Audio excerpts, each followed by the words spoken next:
agradecer demais, né? Estamos aqui na primeira parte da aula do domingo, hoje, dia 21 de março de 2021, pelo CEPEP, turmas Eletrotécnica 18, Mecânica 10, de Paracuru, professor Eric Brasil, e nós temos aqui guerreiros, né? Todos vocês são guerreiros, é sempre um prazer imenso poder contar com a vossa participação e saber que nós fazemos a diferença, sim, para o nosso país, para os nossos municípios, para o nosso estado, para a nossa sociedade, através da nossa formação. Essa é a nossa contribuição, esse é o nosso desenvolvimento.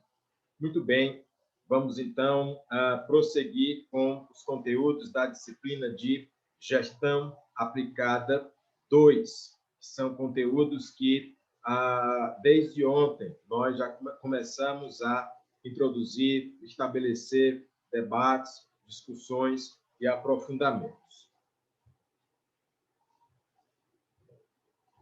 Os colegas falam aqui no bate-papo, um bom dia a todos. Muito bacana, muito legal. Gestão aplicada 2. Administração aplicada, número 2. O foco dessa matéria, o foco dessa disciplina é o chamado PCM, Planejamento, Controle, Manutenção. Além disso, nós estabelecemos aqui tópicos importantes da nossa contextualização, a Revolução Industrial, o organograma, o fluxograma, a administração científica, a administração clássica, a administração humanizada, o planejamento e o controle. Inclusive, os colegas já desenvolveram atividades, não é? Estamos avançando, cada aula é muito importante, cada aula também está sendo gravada, todo esse material começa a ficar disponível para vocês a partir de hoje à noite, no máximo até amanhã de manhã, lá na plataforma www.cepep.org, onde você acessa com o nome de usuário Paracuru com letras minúsculas e a senha bem fácil, 1, 2, 3, 4, 5, 6. E prosseguindo aqui nos nossos estudos, nós abordamos a chamada Revolução Industrial e explicamos que a Revolução Industrial foi a mudança no modo de produção da humanidade. Uma sociedade rural passou a ser uma sociedade mais urbanizada, uma sociedade artesanal passou a ser uma sociedade mais industrial. Houve desenvolvimento tecnológico, houve produção em série, produção em massa, economia de escala e a busca da eficiência. E para quem não sabe ainda, eu já ensinei lá na Gestão Aplicada 1, mas para quem não sabe, a economia de escala é um fenômeno muito importante, não é? E é algo que nos oportuniza o acesso a produtos, o acesso a serviços. Quanto mais você produzir de uma coisa, mais barato tende a ser essa coisa. Por exemplo, temos aí vacinas, e as vacinas são caras. No Brasil, o cidadão não pode comprar vacinas, elas têm que ser dadas pelo governo, não é? Porque, senão, os ricos iam se vacinar e os pobres iam ficar sem vacina. E aí nós temos que aguardar, obviamente, a vacina chegar. E as vacinas são caras, né? São produtos muito caros ainda. Professor, se fosse pagar pela vacina, quanto era a dose? Em pesquisas que nós temos observado aí, algumas pessoas estão viajando para outros países onde essa vacina é vendida, e aí temos observado que cada dose da vacina contra o coronavírus custa R$30 mil, né? Então, algumas pessoas têm viajado. Por exemplo, lá nos Estados Unidos, já existe a grande disponibilidade dessa vacina, né? E tem países pobres que conseguem também essas vacinas. Por exemplo, Cuba é um país que, apesar de ser pobre, tem vacinas nesse momento. E tem alguns empresários brasileiros viajando para Cuba nesse momento para se vacinar. E a vacina lá, a dose, custa R$30 mil. Então, somente pessoas ricas que têm condições de pegar um avião e viajar para outro país e ainda assim fazer esse desembolso. Então, não é certo que a vacina seja paga, né? Porque senão os brasileiros vão ficar sem vacina, só os ricos teriam acesso a ela. Então, qual é o certo? O certo é que a vacina seja um bem público, não é? Um bem público distribuído pelos governos, tanto o governo federal, quanto os governos estaduais, quanto os governos municipais. Lá nos Estados Unidos já existe a grande massa de população vacinada e até brasileiros que se encontram nesse momento nos Estados Unidos estão sendo vacinados. Os Estados Unidos é um país rico, nós sabemos disso, mas o Brasil também não fica atrás. O Brasil ainda é a 12ª maior economia do planeta Terra, não é? Apesar de ter caído muitas posições, de ter aí, obviamente, problemas, mas nós ainda temos recursos. Então, é mais uma questão de gestão, de organização dos recursos públicos para que nós possamos pleitear e até conseguir essas vacinas. E quanto mais vacinas forem produzidas no mundo, apesar dela ser cara, ainda muito cara, mas a tendência é que existe um barateamento desse preço das vacinas e, consequentemente, os governos possam comprar mais unidades, possam comprar mais lotes, né? E aí nós possamos acessar mais desse produto que é tão valioso para os dias de hoje, porque representa a vida, representa a imunização, representa a sobrevivência.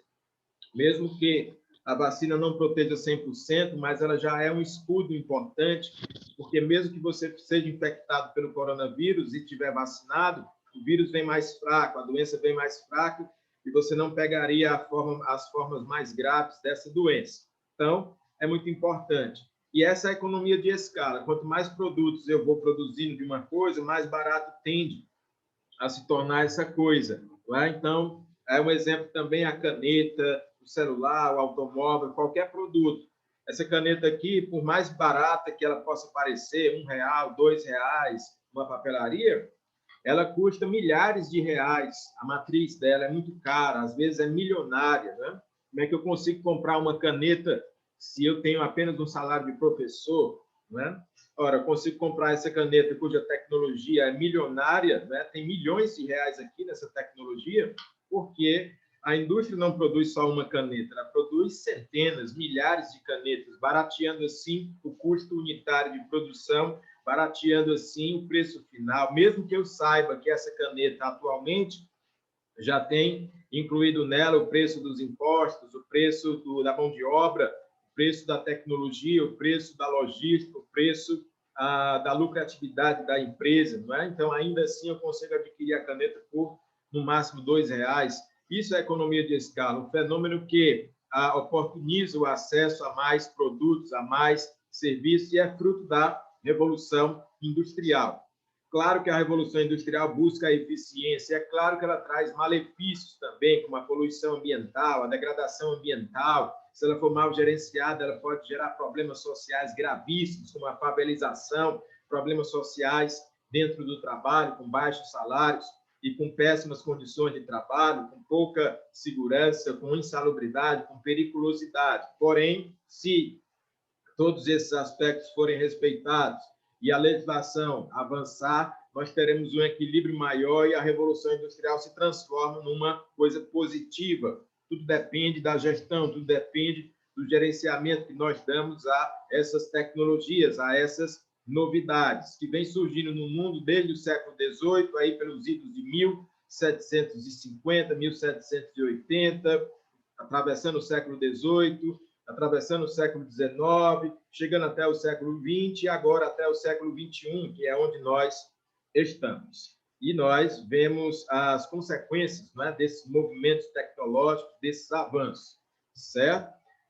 Claro que hoje nós temos uma indústria muito mais automatizada, hoje nós temos tecnologias muito mais avançadas, mas ainda assim o elemento humano continua importante. Em nações onde já existem robôs, máquinas e inteligência artificial para que o humano não precise trabalhar, aí existe uma coisa chamada lei, a força da lei, a legislação. No Japão, por exemplo, proíbe que a robotização seja exagerada, para que isso não gere um desemprego em massa. Então, há necessidade também de garantir a empregabilidade das pessoas. E certas profissões, como técnico em mecânica, como eletrotécnico, são profissões sempre úteis, sempre vitais, tanto na indústria como em outros segmentos. Então, nós temos a garantia de que as profissões que vocês estão escolhendo são profissões do presente e do futuro, são profissões necessárias, são profissões importantes, seja no Brasil, seja no mundo. Então, vamos valorizar essas profissões, certo? Até aqui, meus amigos, alguma pergunta, alguma contribuição, alguma indagação, algum comentário?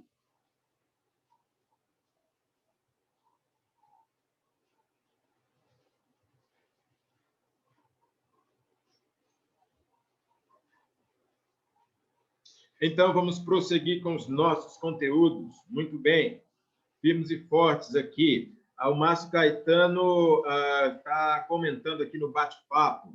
A procura sendo maior que a oferta, são mais caros. A oferta sendo maior que a procura, produtos baratos mais acessíveis. Exatamente, Márcio Caetano. Isso é uma lei, isso é uma regra, ou normalmente é uma ocorrência da economia, não é?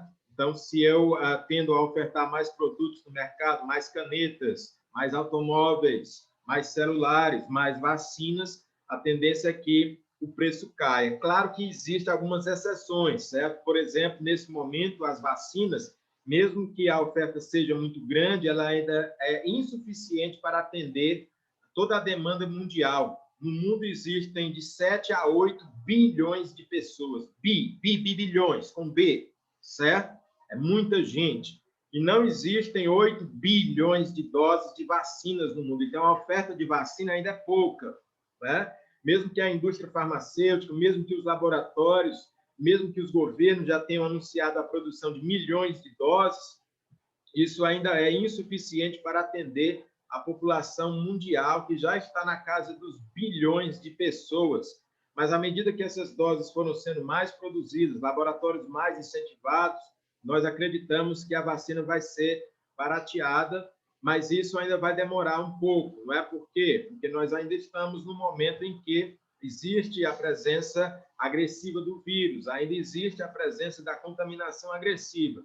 Mas o que nós queremos é que os nossos governos, que são riquíssimos, e aí eu me refiro a países como Brasil, Estados Unidos, Canadá, Inglaterra, França, Japão, né? Esses países são riquíssimos, têm um PIB trilionário, esses países podem comprar vacina à vontade. Agora, tem países como Guiné-Bissau, como Angola, como Moçambique, países do Caribe, como Haiti, né? São países muito pobres, onde os governos ali não têm condições de comprar a vacina. O que é que nós recomendamos?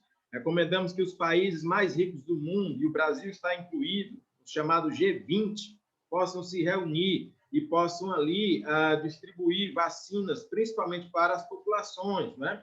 Para as populações de seus próprios países, e também contemplar os países mais pobres, fazendo uma conexão no sentido de uma solidariedade global, uma solidariedade mundial, para que nós tenhamos aí saúde distribuída para todos, mesmo que essa saúde ela venha, é claro, a partir de medidas que não incluem apenas a vacinação, mas também o uso de EPIs, mas também o uso de outros insumos, de profissionais, de atividades, de atitudes, mas nós queremos a saúde mundial. Pela primeira vez na história mundial, o mundo tem a oportunidade de estar plenamente unido, porque o mundo todo tem um inimigo em comum nesse momento, que é o vírus, que é a doença. E todos os cidadãos, sejam eles pobres ou ricos, brancos ou negros, brasileiros ou americanos, mexicanos ou russos, todos eles querem viver, né? E a vida é um bem em comum. E já que é um bem em comum, todas as nações, todas as tribos, todas as raças,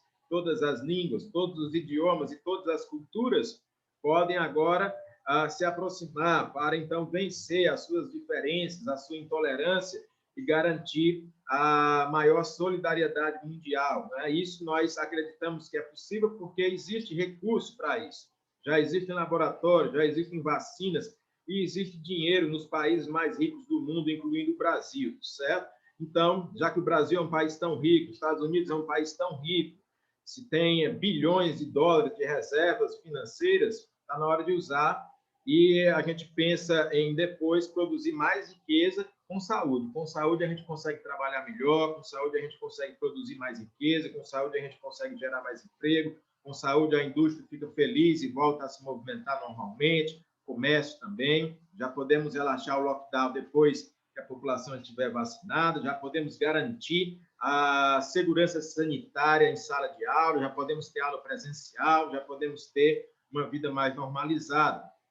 É isso que a gestão se preocupa também, né? Em bem administrar, e que os governantes, e que os gestores possam olhar para os nossos conhecimentos. Eu queria muito que os nossos governantes estivessem aqui assistindo essa aula, eu queria que o presidente da República estivesse aqui, eu queria que os governadores estivessem aqui, eu queria que os prefeitos estivessem aqui, para poder aprender com vocês como é que se faz a gestão aplicada, certo? Infelizmente, a maioria deles não assistiu aulas como essa, mas nós gostaríamos muito que eles entendessem que o que está acontecendo no Brasil e no mundo não é só uma questão de falta de dinheiro, de recursos, é uma questão de gestão, de administração. Diga lá, Jaciel, pode falar.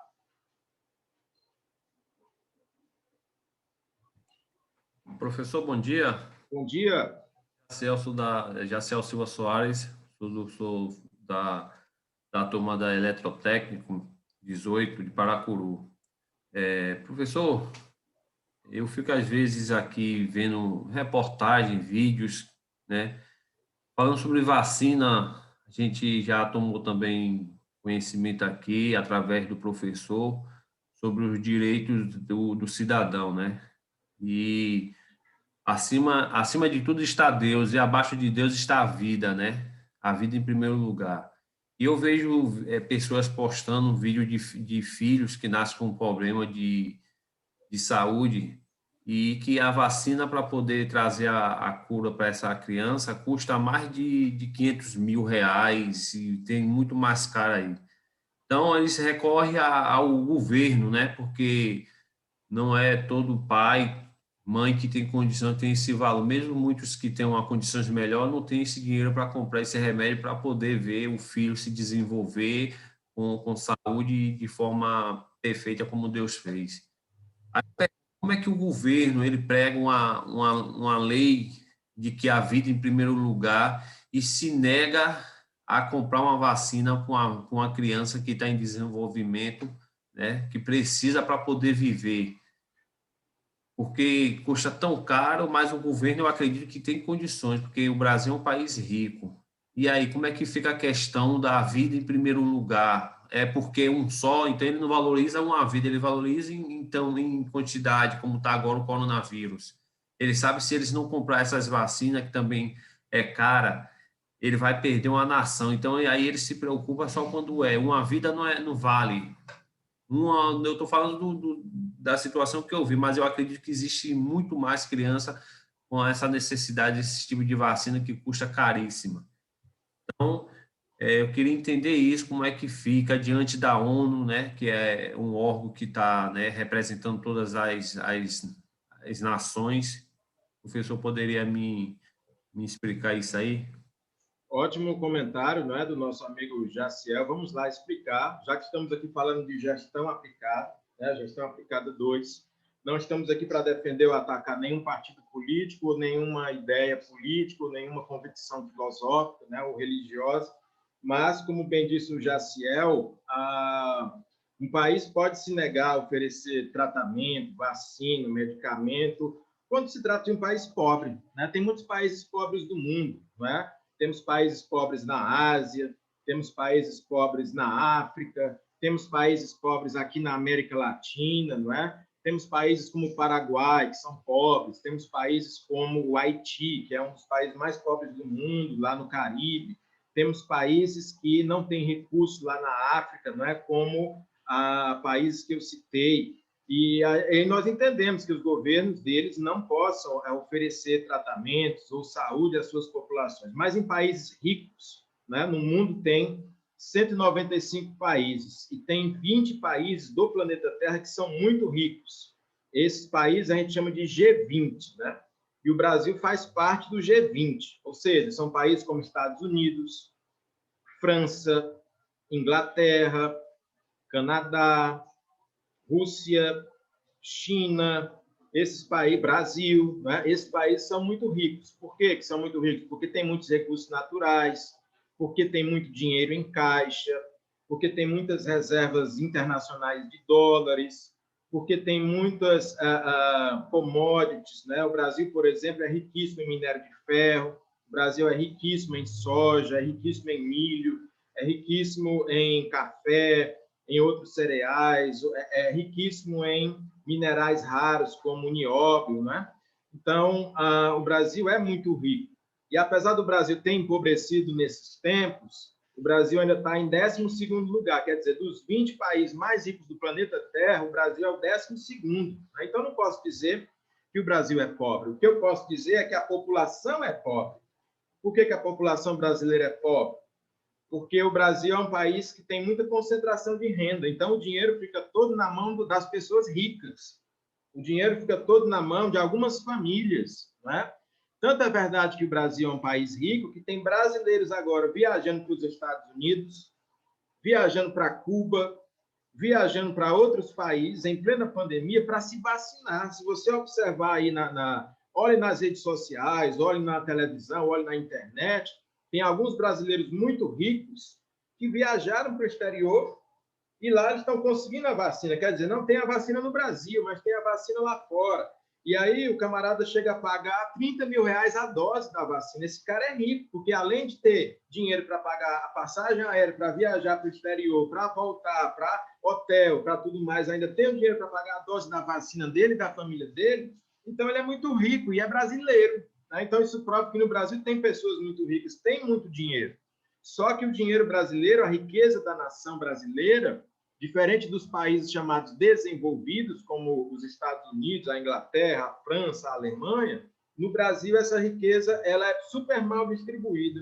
Os pobres são muito pobres e os ricos são muito ricos. Não é? E aí entra o que o Jaciel falou. Professor, então, como é que se deve gerenciar tudo isso quando o pobre ou quando a pessoa de classe média não tem condições de arcar com o seu tratamento da sua saúde, garantir a vida, que é uma garantia constitucional. Na Constituição, na nossa lei, né, da República Federativa do Brasil, está escrito lá, você tem direito à vida, certo?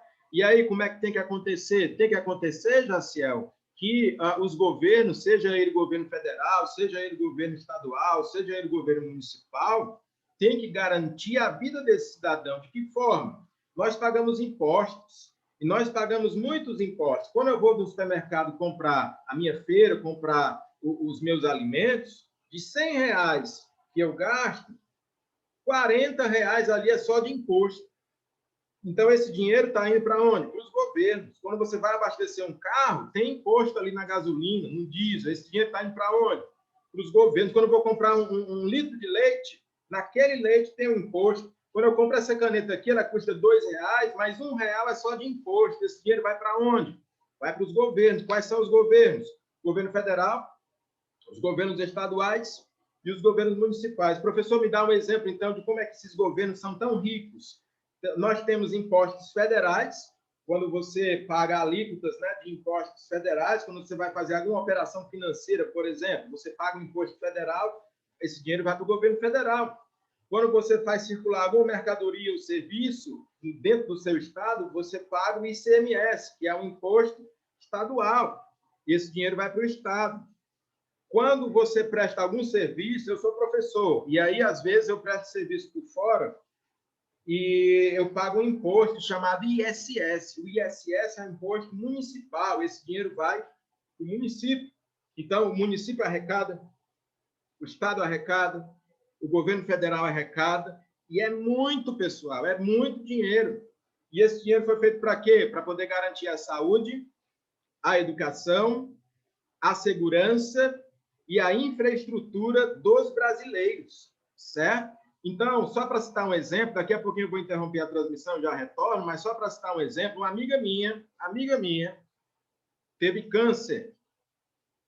E o câncer dela foi muito agressivo. Mas ela é uma cidadã, ela tem direito à vida. E aí o médico disse que para ela sobreviver, ela tinha que comprar um medicamento que custava R$120 mil a dose por mês. Todo mês ela tem que tomar um medicamento que custa R$120 mil. E aí eu te pergunto, como é que ela vai conseguir esse medicamento se ela só ganha um salário mínimo, que é a renda dela? Ela é uma cidadã, ela tem direito à vida. Ela não pode comprar, ela não é uma pessoa rica. Uma pessoa muito rica conseguiria garantir a sua vida, né? Como ela é uma pessoa pobre, o que é que ela tem que fazer? O que é que ela tem o direito de fazer? Ela tem o direito de entrar na justiça e requerer que o Estado, que o governo, pague o medicamento dela com os recursos públicos. Foi o que ela fez. Ela entrou na justiça com o advogado e o juiz deu ganho de causa para ela. Ela está viva, porque o governo está mandando para ela os medicamentos, cuja dose custa R$120 mil por mês. Entendeu? Então, existe o recurso para fazer isso. Agora, infelizmente, ela teve que brigar para conseguir esse recurso. Graças a Deus, ela conseguiu um advogado. Graças a Deus, o juiz que julgou o caso dela foi compreensivo. E, graças a Deus, o nosso país é muito rico para poder pagar esse medicamento para ela. Porque se fosse num país pobre, mesmo ela brigando, ela não teria esse direito. Então, isso é uma prova contundente de que o Brasil é rico. Tanto é verdade que é rico, que o governo, mesmo obrigado pela justiça, está pagando o medicamento para essa minha amiga que custa R$120 mil por mês. Certo? Então, isso é um caso, é um exemplo que o cidadão pode se valer quando os seus recursos forem escassos, baseado no princípio de que nós pagamos impostos e que o Brasil é um país muito rico. Professor, é rico assim? É. Qual é a colocação do Brasil no mundo em riqueza? 12º lugar. Quantos países existem no mundo, professor? 195. Então, por que eu não vejo esse dinheiro, professor? Porque esse dinheiro fica concentrado na mão de algumas famílias brasileiras e também nas mãos dos governos, certo? Eu vou encerrar essa transmissão. Daqui a 2 minutinhos nós voltamos e damos continuidade a esse assunto. Até daqui a 2 minutos.